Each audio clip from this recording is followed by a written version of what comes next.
Konti pa, konti pa. Ayaw mo na, no? Sige, itatabi ko muna dito. Balikan mo na lang. O sige, punta ka na dun. Para makapaglaro pa kayo ni Darling habang hindi pa nagsisimula. Sige po, Nay.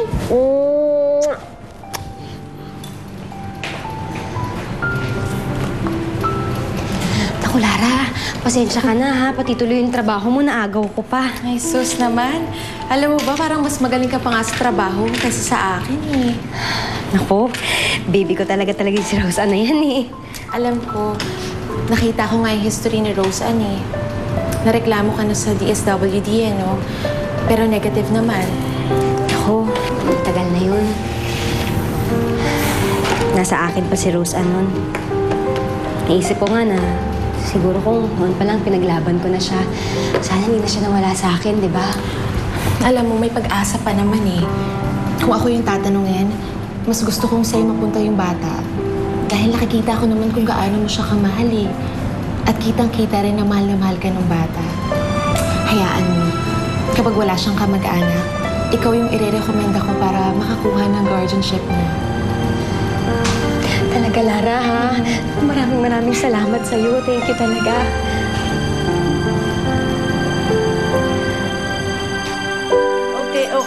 Okay, yan. Okay na yan? Okay ka na? Oo, okay na. Ginawa ko lang parang wala tayong corks ko. Nakakaloka talaga. I'm Sir D!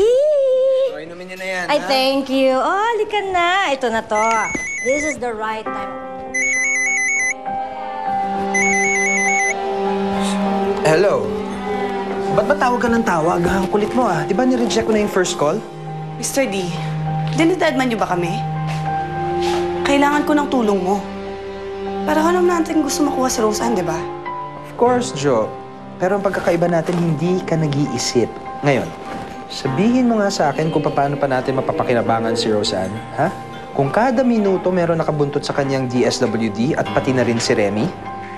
May iba ka pa bang kamag-anak na pwedeng kumuha ng custody ni Rose Ann? Wala na eh. Nasa US na lahat at wala silang pakialam sa akin. Come on, Jo. Anong klaseng pamilya ba naman ang meron ka at ayaw na nila sa'yo? Wala nga. Pero may laban naman daw to, sabi ng abogado ko. Kaso wala na akong ipon. Kailangan mo akong tulungan. Look, Joe. Listen to me, ha? Whatever happens now, you can never get Roseanne back unless you can produce a relative. Ako naman, hindi pwedeng mag-apply ng foster father niya because I'm not qualified. Okay? Sad to say, kay Remy at Eric ang bagsak ni Roseanne.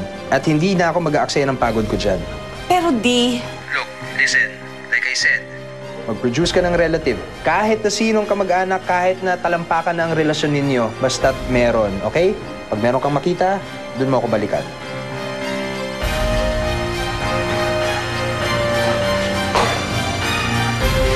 Buwis itong bakla.